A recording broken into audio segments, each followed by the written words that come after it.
O Tribunal de Contas da União manteve o entendimento firmado no ano passado sobre o destino de presentes recebidos por presidentes e vice-presidentes da República. Bom, vamos lá. De acordo com o TCU, esses itens não precisam ser incorporados ao acervo público.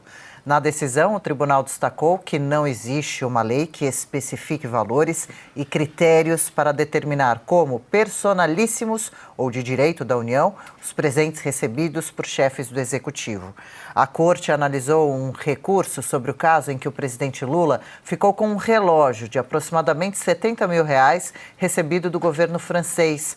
Com base no entendimento do TCU, que beneficiou Lula, a defesa do ex-presidente Jair Bolsonaro pediu ao Supremo Tribunal Federal o arquivamento da investigação sobre o suposto esquema de venda de joias e presentes oficiais. No último sábado, em entrevista à Rádio 93 FM do Rio, Bolsonaro comentou a decisão do TCU. Mas como eles tentaram de tudo para me pegar ao longo desse tempo todo, inclusive há 2 semanas, o Tribunal de Contas da União chegou à conclusão, a questão de joias, presentes, que os presentes são dos ex-presidentes, independentemente dos seus valores. Não sobra mais nada contra mim. Então sobrou essa fumaça que é o golpe de Estado. E tentaram de toda maneira dizer que eu teria programado um golpe em novembro e dezembro de 22.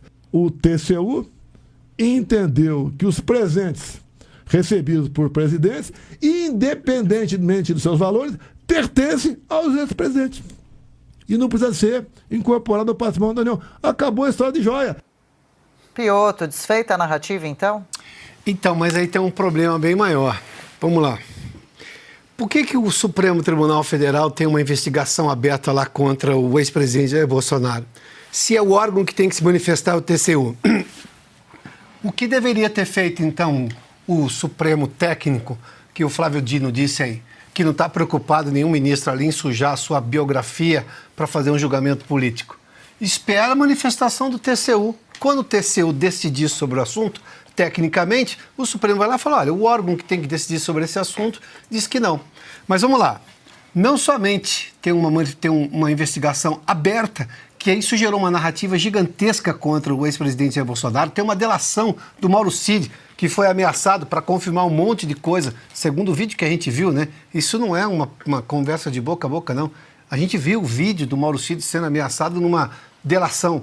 Não existe delação sob ameaça. Delação, ou você fala por vontade própria, de forma espontânea, ou ela nem vale, segundo a legislação brasileira. Agora, que importância tem a legislação no atual estágio do Supremo Tribunal Federal, que o Flávio Dino disse que é técnico?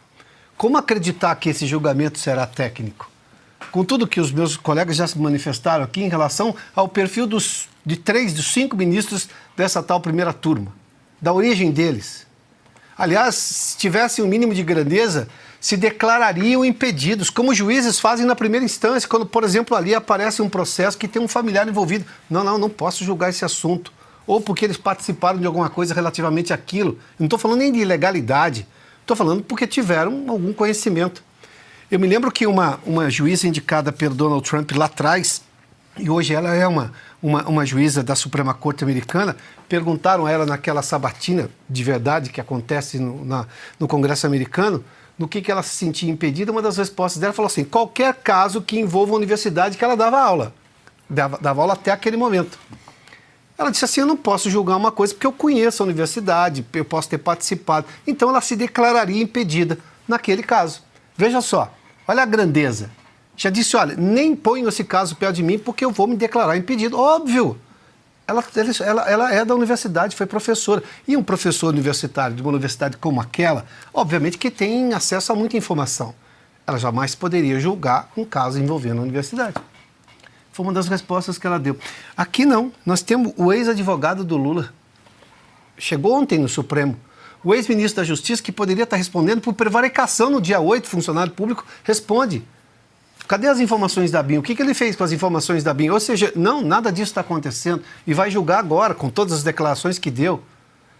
Num tribunal que você tem, por exemplo, o próprio Alexandre de Moraes vai ser chamado como testemunha, é vítima, é tudo. Como é que isso está andando? Quando eu disse isso hoje, logo na abertura do programa, a gente precisa trazer o Brasil de volta à normalidade, e a normalidade é não aceitar esse tipo de coisa. E não me interessa se vai beneficiar A, B ou C, se vai punir A, B ou C. Não, não é este o ponto, é não permitir que uma normalidade seja tomada como padrão, porque ela não é padrão e ela não é justa.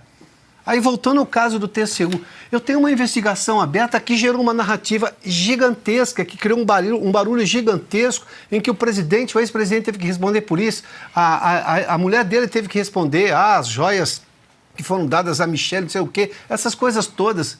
O ex-ajudante de ordem deles respondeu sobre isso, para agora o TCU dizer, não, isso não tem nada a ver, isso é do presidente e acabou. Mas não, o Supremo está usando isso e usou isso para aumentar essa narrativa e todo esse ambiente ruim. É o famoso julgamento baseado em narrativas. É preciso voltar à normalidade, mas eu preciso que mais gente se junte a isso.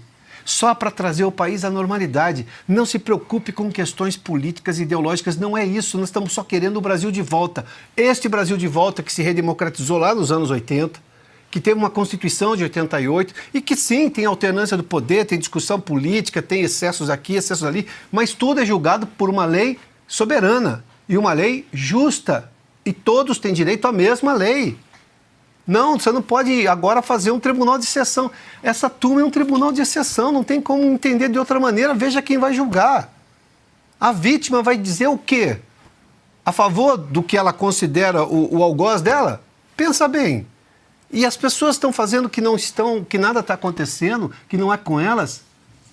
Eu estou de novo aqui pedindo para que aqueles juristas que assinaram a carta da USP, o que eles pensam disso? Eles vão ficar silentes. As associações, entidades, enfim, as universidades, eu sei que boa parte disso está tudo na mão da esquerda, e a esquerda não tem pudor nem vergonha, mas, poxa, nós estamos falando em preservar o país. Este é o ponto. Veja só, chegamos ao ponto do TCU invalidar qualquer decisão baseada de que é crime receber esses presentes do presidente, mas de um processo que já está dentro da principal corte do país, que é o Supremo Tribunal Federal. Onde isso faz sentido? Não, não faz. É uma excrescência, é uma afronta, é um abuso e ofende a inteligência dos brasileiros.